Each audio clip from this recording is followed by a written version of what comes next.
কিন্তু কিছু অনুভূতি আসলে ক্যামেরার সামনে দেখানো যায়, কিন্তু ভাষায় বোঝানো যায় না। আমাদের সাইকেলের ওজন দেখলেই বুঝতে পারবেন কতটা জিনিসপত্র নিয়ে আমরা চলছি।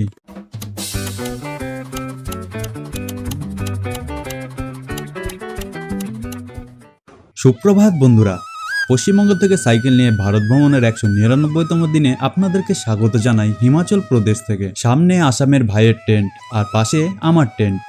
কাল রাতে আমরা হিমাচলের পাহাড়ের মাঝে নদীর পাশে একটা ছোট্ট গ্রামে ক্যাম্প করেছিলাম। রাতে খাওয়া দাওয়া করে প্রচন্ড ঠান্ডার মধ্যেই ঘুমিয়ে পড়েছিলাম, কিন্তু সকালে ঘুম থেকে উঠে চারপাশের দৃশ্য দেখে মনে হলো এমন জায়গায় রাত কাটানোর কষ্টটাও যেন সার্থক। পাহাড়ের অনেক ওপরে সূর্যের আলো এসে পড়েছে, কিন্তু আমরা নদীর পাশে অনেকটা নিচে থাকায় এখনো রোদ আসতে বেশ সময় লাগছে।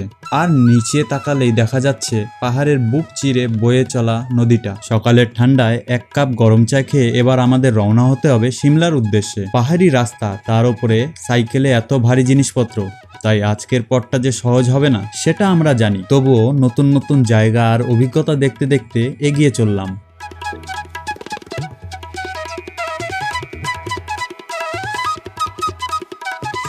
চা খাওয়ার সময় পাহাড়ের মধ্যে সাইকেলের পাশে বসে থাকার মুহূর্তটা সত্যি অসাধারণ ছিল। কিন্তু কিছু অনুভূতি আসলে ক্যামেরার সামনে দেখানো যায়, কিন্তু ভাষায় বোঝানো যায় না। এরপর জল ভরে নিয়ে রওনা দিলাম। সামনে একটা ছোট্ট ব্রিজ, আর কাল রাতে আমরা যে ব্রিজের নিচে দিয়ে এসেছিলাম তারই নিচে দিয়ে আবার মেন রোডে উঠতে হবে। প্রায় 50 মিনিট ধরে সাইকেল ঠেলে ধাক্কা দিয়ে অবশেষে মেন রোডের কাছে চলে এলাম। আমাদের সাইকেলের ওজন দেখলেই বুঝতে পারবেন কতটা জিনিসপত্র নিয়ে আমরা চলছি। পিছনের লোড, সামনের লোড, এমনকি গ্যাসের ট্যাঙ্কি পর্যন্ত সবকিছু সঙ্গে রয়েছে। একজন একজন করে সাইকেল ওপরে তুলে অবশেষে মেন রোডে উঠে পড়লাম। পথে একটা ছোট গ্রামে দাঁড়িয়ে খাবার খেয়ে আবার রওনা দিলাম।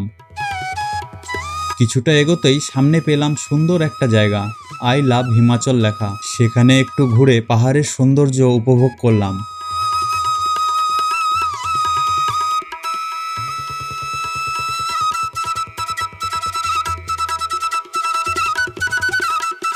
চারপাশের পাহাড়গুলো সত্যি অসাধারণ।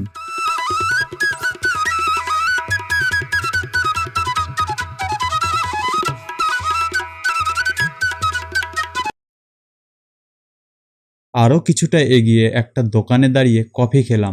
তারপর চোখে পড়ল হিমাচলের বিখ্যাত টয় ট্রেনের রেল লাইন, পশ্চিমবঙ্গের দার্জিলিং আর হিমাচলের সিমলা। আর আজ সেই রেল লাইনের পাশেই আমাদের রাত কাটানোর পরিকল্পনা।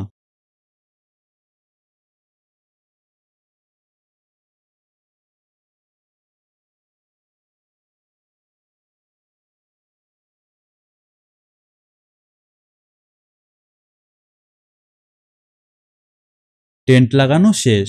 অবশেষে সাইকেল নিয়ে জায়গাটা দেখে টেন্ট লাগিয়ে ফেললাম। ভাবছি কাল সকালে এখান থেকেই যদি সুন্দর একটা সূর্যোদয় দেখতে পারি, তাহলে এই দিনটা সত্যি মনে রাখার মতো হয়ে যাবে। রাস্তা থেকে খুব একটা দূরে নই, তবে দোকানের পিছনে থাকায় সরাসরি আমাদের দেখা যাবে না, তাই আজ আর সাইকেল থেকে সব জিনিসপত্র বের করলাম না। আর আসামের ভাইয়ের টেন্টটা দেখুন, আমারটার থেকে অনেকটাই বড়। আমার টেন্টটা এত ছোট যে সোজা হয়ে ঘুমানোই যায় না, একেবারে ক্রস করে ঘুমাতে হয়। এখন ধীরে ধীরে অন্ধকার নেমে আসছে পাহাড়ের বুকে। আজকের দিনটা এখানটাই শেষ করছি। আগামীকাল এই পাহাড়ি পথ ধরে আমাদের গন্তব্য সিমলা, তাই পরের দিনের সেই যাত্রা দেখতে অবশ্যই সঙ্গে থাকবেন। ধন্যবাদ ভিডিওটিকে পুরোটা দেখার জন্য। কাল আবার দেখা হবে নতুন একটা অভিজ্ঞতা নিয়ে।